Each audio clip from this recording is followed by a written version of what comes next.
Kami dari CGP Angkatan 7, saya Bu Tera dan rekan saya Bu Susi dan juga Bu Yogi. Hari ini akan melaksanakan wawancara bersama Bapak terkait pemenuhan tugas kami, tugas demonstrasi kontekstual berkaitan dengan nilai-nilai kebijakan sebagai pemimpin pembelajaran dalam pengambilan keputusan. Berikut nanti ada beberapa pertanyaan yang akan kami tanyakan kepada Bapak. Mungkin nanti Bapak bisa memberikan beberapa jawaban terkait dengan bagaimana bisa kami mulai, Bapak? Sebagai pemimpin pembelajaran, khususnya Bapak sebagai kepala sekolah, mungkin pernah dihadapkan pada situasi dilema etika yang mana sama-sama mengandung nilai-nilai kebenaran namun bertentangan. Saat ini apakah pernah Bapak mengalami kasus yang termasuk dalam dilema etika, Bapak? Ya, sering kita berhadapan dengan kasus yang mengandung dilema etika. Lalu bagaimana Bapak menjalankan langkah pengambilan keputusan tersebut pada kasus dilema etika ketika sama-sama mengandung nilai-nilai kebenaran yang bertentangan? Ya, pertama kita klasifikasikan ketika ada masalah di sekolah, di mana kita butuh suatu solusi atau penyelesaiannya, gitu ya. Kita klasifikasikan dulu apakah masalah tersebut termasuk dilema etika atau bujukan moral. Dan untuk mengetahui itu, kita uji, kalau untuk dilema etika, kita uji dengan 4 paradigma itu kan. Mudah-mudahan saya masih ingat itu ya. Ada 4 paradigma, yaitu ada paradigma individu, masyarakat kan itu. Kemudian ada rasa kasihan, keadilan, kebenaran dengan kesetiaan, dan terakhir jangka pendek versus jangka panjang. Itu untuk dilema etika. Sementara untuk mengetahui bahwa masalah yang kita hadapi termasuk masalah rujukan moral, itu kita uji dengan pengujian kebenaran itu, benar salah. Karena ada uji legal, uji aturan, uji panutan kan gitu, atau idola, kemudian ada apa lagi? Ya, intuisi gitu ya, dan seterusnya. Tapi tadi Bapak sampaikan diklasifikasikan dulu ya, diklasifikasikan itu termasuk dilema etika atau bujukan moral. Ya. Dan melalui 4 paradigma juga melalui uji benar atau salah yang tadi Bapak sampaikan. Nah, lalu apakah langkah-langkah yang Bapak lakukan selama ini ketika Bapak dihadapkan dalam situasi dilema etika? Ya, sekarang fokusnya ke dilema etika. Kalau teorinya gitu kan, ada 9 langkah gitu ya, 9 langkah pengujian dalam pengambilan keputusan. Jadi, kalau saya ringkas ya, untuk saya pribadi itu sebenarnya cukup ada 3. Itu yang pertama, identifikasi masalah. Pada saat identifikasi masalah itulah kita menggali fakta apa saja yang terjadi di masalah tersebut. Dan kita uji dulu faktanya, benar atau tidak, valid atau tidak, jangan sekedar menerima saja. Itu baru identifikasi masalah. Kemudian siapa yang terlibat dalam masalah tersebut. Kalau di sekolah, apakah murid saja, apakah melibatkan orang tua, masyarakat, atau guru, atau kepala sekolah, atau juga pegawai. Itu baru identifikasikan. Kemudian identifikasikan juga jenis masalahnya. Apakah termasuk bujukan moral atau dilema etika. Tentu dengan masing-masing pengujiannya kan. Dilema etika dengan apa? 4 paradigma, kemudian bujukan moral dengan uji kebenarannya. Nah, kemudian itu baru identifikasi ya, langkah yang pertama. Nah, dari identifikasi itu baru saya tentukan apakah masalah ini termasuk masalah yang ringan, sedang, atau berat. Kemudian saya identifikasikan juga apakah masalah termasuk masalah rutin atau non rutin.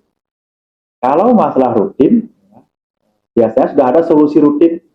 Contoh kalau di sekolah kita misalkan setiap tahun ada saja anak atau orang tua yang tidak melakukan kewajibannya dalam memenuhi pembayaran dana partisipasi masyarakat yang disebut dengan uang komite.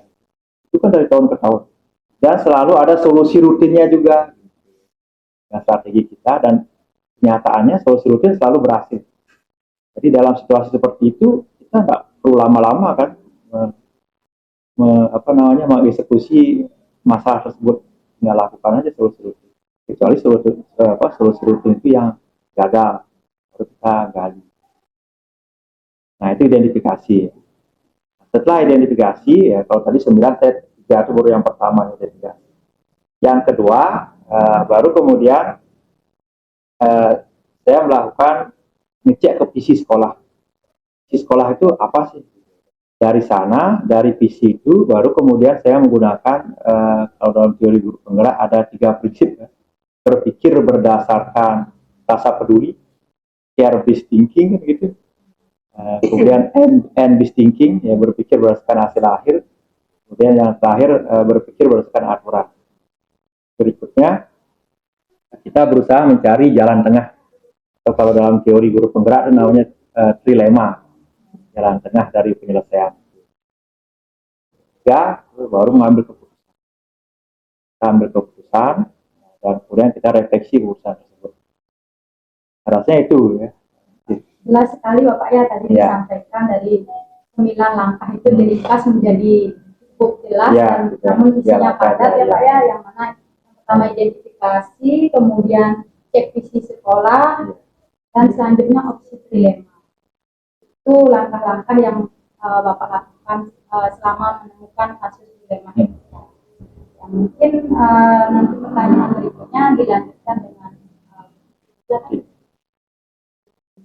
baik Bapak, yang tadi sudah menyimak kemudian pertanyaan dari Tiang, yaitu mungkin selama ini pada saat Bapak mengambil sebuah keputusan yang terkait dengan kasus dilema etika, biasanya apa hal-hal yang selama ini Bapak anggap efektif untuk mengambil keputusan tersebut? Itu kan harus ada pengukuran. Kalau kita ingin tahu apakah keputusan kita efektif atau tidak, mestinya ada instrumen. Apakah keputusan yang kita ambil benar-benar sesuai dengan visi kita? Kalau sesuai dengan visi sekolah kita, saya anggap efektif. Ditambah lagi dengan apakah kita sudah menuntun anak sesuai dengan definisi pendidikan KHD. Apakah kita sudah menuntun kodrat anak? Nah, kalau kemarin kebijakan saya atau keputusan sekolah gitulah untuk memfasilitasi anak-anak yang berminat di Olimpiade dan berbakat dan bercita-cita menjadi juara Olimpiade, kita kan kasih waktu dia belajar sebulan dengan kebebasan waktu. Baik, berarti di sini hal efektif yang selama ini menjadi pertimbangan Bapak juga dalam mengambil keputusan terkait dilema etika itu menyesuaikan dengan mengarah ke visi nggak? Sudah menuntun nggak kodrat anak? Kemudian untuk pertanyaan yang kedua dari Tiang, selama ini dalam mengambil keputusan terkait dilema etika, kira-kira tantangan yang Bapak hadapi? Yang jadi tantangan kita, tantangan saya, atau tantangan sekolah adalah bagaimana kita tidak sampai mengorbankan visi sekolah kita. Jangan sampai kita lupa, jangan sampai kita mengorbankan visi sekolah. Itu menjadi tantangan. Baik Bapak, berarti tadi tantangan yang selama ini salah satunya yang Bapak hadapi, kembali lagi jangan sampai keputusan yang diambil itu bertentangan dengan visi sekolah. Baik Bapak, terima kasih. Mungkin pertanyaan berikutnya akan dilanjutkan. Iya Bapak, izin bertanya Bapak, jangan melanjutkan pertanyaan dari teman-teman. Niki terkait dengan penyelesaian kasus. Ya. Bapak tadi sudah menjelaskan dari awal bagaimana Bapak mengidentifikasi masalah, kemudian memilih tindak lanjut. Pertanyaannya adalah dalam proses penyelesaian masalah itu, apakah Bapak memiliki jadwal-jadwal tertentu atau cara penyelesaian masalah yang Bapak lakukan itu langsung di tempat?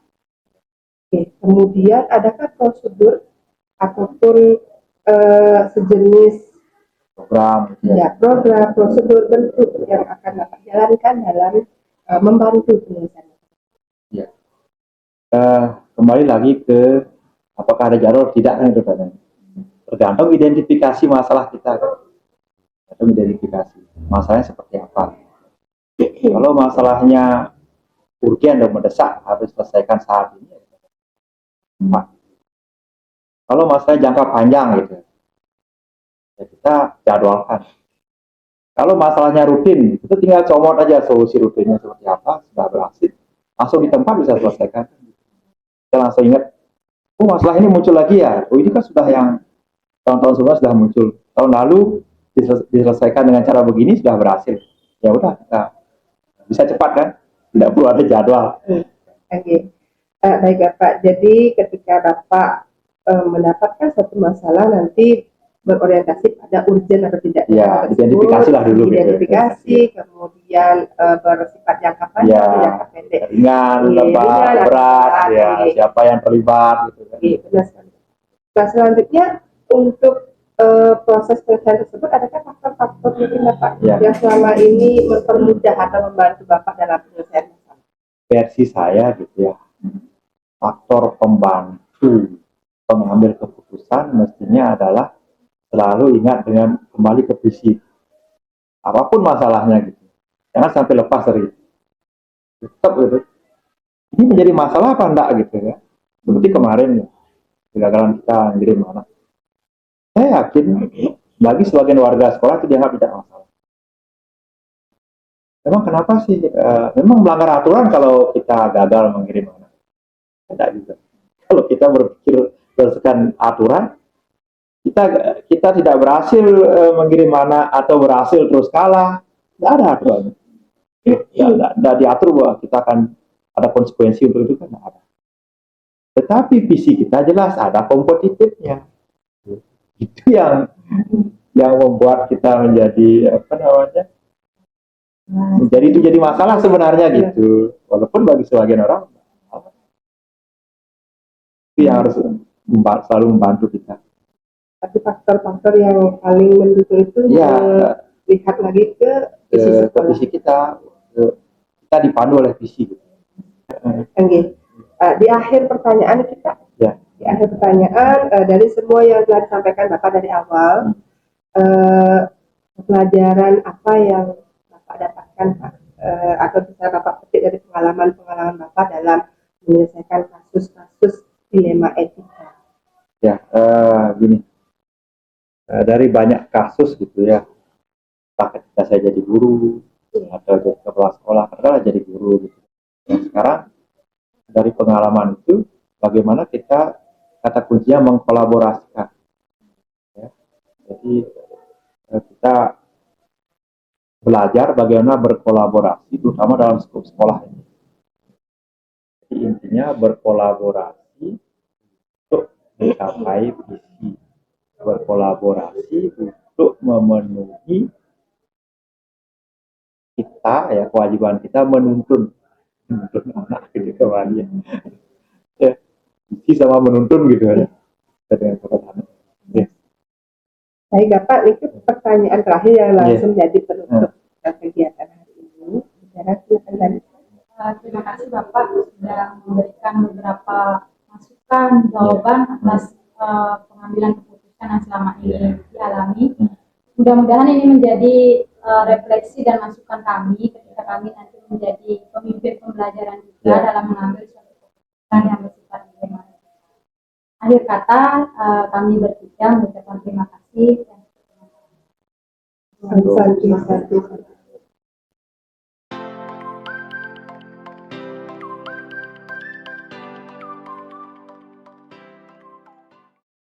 Selamat siang Bapak. Selamat siang. Sebelumnya terima kasih Bapak sudah meluangkan waktunya untuk memberikan kesempatan saya mewawancarai terkait tugas demonstrasi kontekstual saya di CGP Angkatan 7. Berkenan Bapak bisa memberikan beberapa jawaban dari pertanyaan yang sebentar akan saya sampaikan. Bisa dimulai Bapak nih. Selama Bapak bertugas sebagai kepala sekolah, tentunya pasti pernah bertemu dengan permasalahan-permasalahan Bapak yang menyebabkan Bapak dilema dalam mengambil sebuah keputusan. Mungkin bisa diidentifikasi permasalahan yang pernah Bapak alami. Permasalahan kalau nyangkut dilema pengambilan keputusan yang agak serius ya tidak. Tapi pada prinsipnya adalah dilema itu terjadi kan ketika ada dua sisi, satu pihak tidak berpegang kepada aturan, satu pihak juga kadangkala kan ada pertimbangan kemanusiaan, Ya. ada pertimbangan terkait dengan misalnya ada teman yang mendapat tugas di masyarakat, begitu kan, yang mana harus mereka dahulukan. Nah kemudian bagaimana kepala sekolah itu mengambil sikap terkait dengan tugas yang harus diselesaikan, kemudian tugas yang terkait di rumah atau ada pertimbangan pertimbangan kemanusiaan di misalnya punya anak sakit atau keluarga yang sakit begitu, sehingga harus mengganggu tugas-tugas begitu.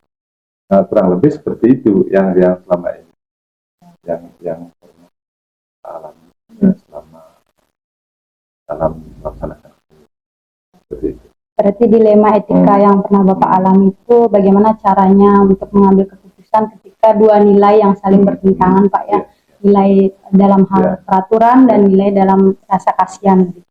Nah kemudian langkah-langkah atau prosedur apa yang Bapak lakukan ketika mengalami permasalahan yang berkaitan dengan dilema seperti itu?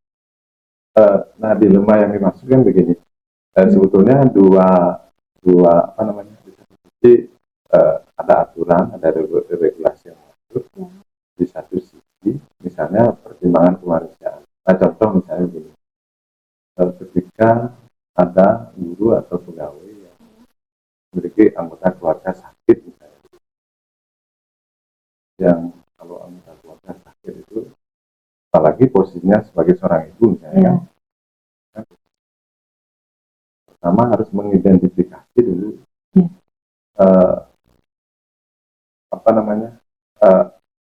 etika yang mereka mesti harus lakukan gitu. Karena kedua-duanya ini kan sebetulnya artinya memiliki nilai kebenaran.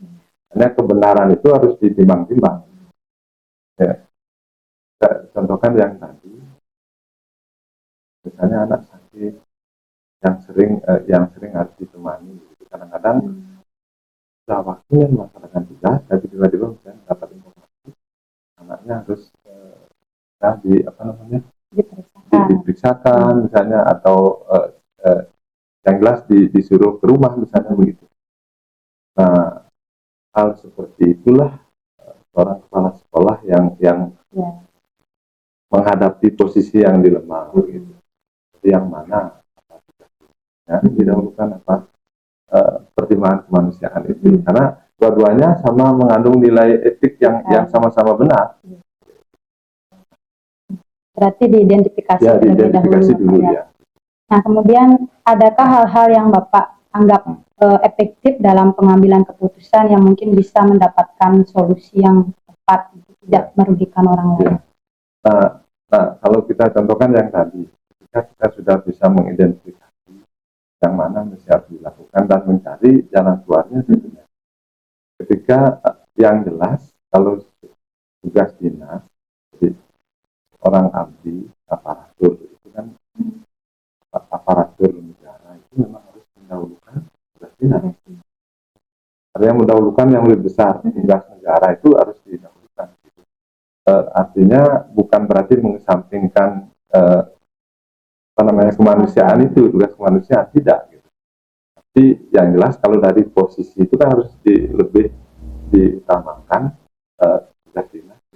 Tugas negara, artinya tugas yang lebih besar gitu. Jadi kalau di rumah itu kan individu, nah sekalipun itu ada pertimbangan kemanusiaan. Nah dari situ, jadi kita berusaha memberikan jalan bagaimana agar tugas-tugas dinas itu bisa dilaksanakan, masih bisa dilaksanakan dengan baik. Sekalipun harus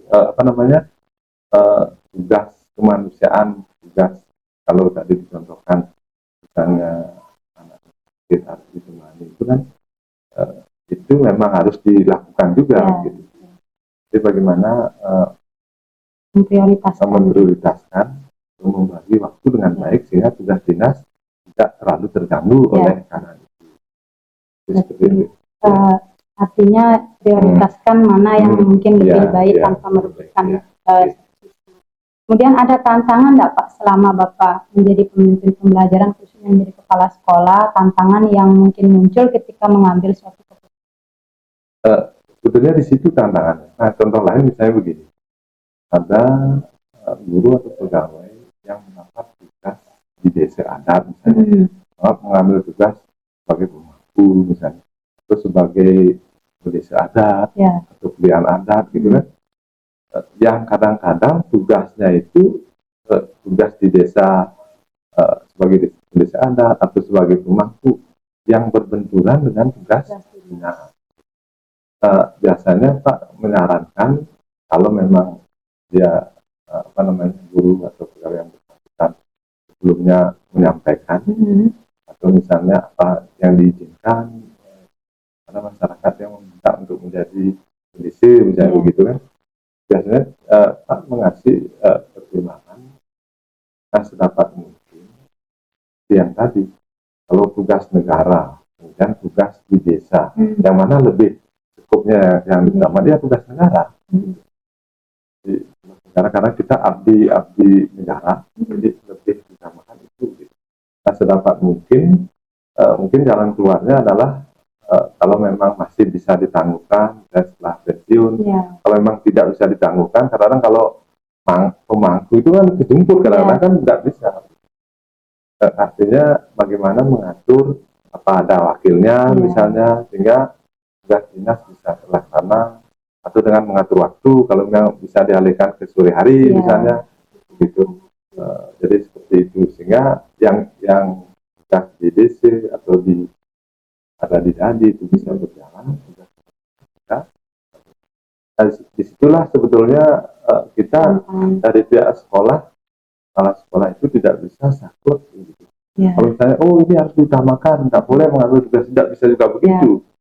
Jadi karena sebagai makhluk sosial kan, di satu sisi sebagai abdi negara, satu sisi sebagai tidak terlepas dari kegiatan sosial di luar.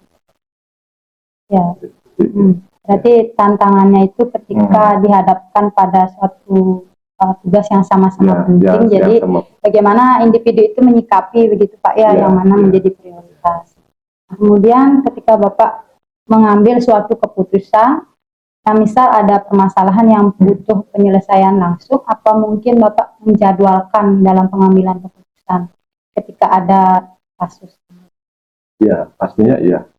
Jadi begini kan model yang keputusan ketika kita mengalami dilema itu kan tidak bisa artinya secara spontan langsung kan tidak bisa. Jadi perlu diidentifikasi dulu, ditanyakan dulu begitu. Terutama kepada yang bersangkutan yang sama-sama sebetulnya mencari jalan keluar itu kan perlu proses gitu. Jadi biasa seperti itu. Jadi sekiranya sudah disepakati oleh kepala sekolah dengan guru gawe gitu, kalau sudah didapat jalan keluarnya baru gitu. Harapannya adalah artinya keluar dulu dari dilema itu baru kita bisa. Terus sekali berarti setiap ada permasalahan itu dijadwalkan terlebih dahulu Pak artinya ada proses yang harus dilalui. Nah mungkin adakah pihak terkait atau mungkin faktor-faktor yang bisa membantu Bapak atau mendukung Bapak dalam mengambil suatu keputusan? Karena tadi kan disampaikan melalui musyawarah mungkin Pak ada jadwal. Jadi setelah diidentifikasi, sebenarnya mengidentifikasi itu ya kepala sekolah, pemimpin, kemudian yang bersangkutan. Jadi harus mengidentifikasi juga ketika tugas-tugasnya itu tidak bisa dilakukan, tugas dinasnya tidak bisa dilaksanakan baik, kenapa? Gitu. Dia sendiri juga mencari solusi. Kemudian yang tidak kalah pentingnya juga kan kita juga perlu meminta masukan dari pertama orang yang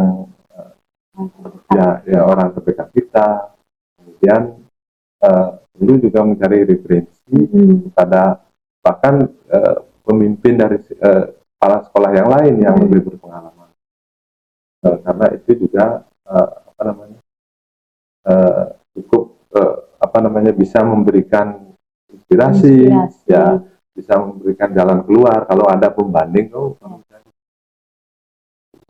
Ini yang pernah saya lakukan begini kan bisa lebih pas, kita bisa lebih cepat, bisa lebih cepat, bisa lebih cepat. Ya, Kalau bagus sekali Bapak. Ya. Berarti Bapak tetap mengacu pada kolaborasi kerjasama dengan pihak-pihak terkait. Harus itu. Misalnya contoh begini, ada kegiatan di desa, kita ya mencari tahu dulu. Misalnya kalau seorang berdesa adat, tugas urgennya itu apa gitu. Karena kalau kita tidak punya referensi itu, bagaimana kita bisa, oh Pak, tidak boleh begitu itu, kan, oh ini Pak yang harus hadir gitu misalnya kan. Jadi kita harus tahu dulu itu. Punya dasar gitu. Ya. Baik Bapak, tadi sudah banyak disampaikan terkait bagaimana Bapak menyikapi suatu permasalahan atau kasus yang membuat dilema, terus bagaimana cara menyelesaikannya terjadwal, mungkin melalui kolaborasi. Nah, pembelajaran apa kira-kira yang bisa Bapak petik dari suatu kasus yang menyebabkan Bapak dilema? Mungkin ada pembelajaran baru. Pembelajaran yang bisa kita ambil itu adalah ada kasus itu yang sama-sama memiliki nilai kebenaran, gitu. Nilai kebenaran. Ketika yang ini benar, ini salah, kan sebenarnya tidak menimbulkan dilema, ya tinggal ini harus dilakukan. Nah, ketika kedua-duanya benar, kita harus betul-betul menimbang-nimbang itu yang mana yang mesti harus diprioritaskan, atau yang mana yang memang jangan itu dilakukan sekalipun itu benar. Kan di situ sebetulnya pembelajarannya. Nah, pembelajaran yang bisa kita petik itu tentunya tergantung dari konteksnya, kan berbeda-beda. Gitu. Artinya ada pertimbangan kemanusiaan. Kalau anak sakit itu ya pertimbangan kemanusiaan. Kalau yang dicontohkan tadi misalnya ada pemangku itu kan pertimbangan kegiatan sosial kan berbeda. Tingkatnya itu berbeda. Jadi itu. Betul sekali Bapak yang disampaikan tadi. Jadi ketika kita menghadapi suatu dilema itu ada nilai yang sama-sama penting, sama-sama benar dan bertentangan. Jadi kalau sudah mengarah ke hal benar salah berarti itu adalah merupakan rujukan moral. Jadi kita harus mengambil dan tidak merupakan dilema. Baik Bapak, terima kasih atas beberapa jawaban yang sudah dijabarkan. Semoga menjadi refleksi ke depan bagi saya dalam mengambil suatu kebijakan atau suatu keputusan saat menghadapi situasi dilema etika. Ya, akhir kata yang ucapkan terima kasih Bapak.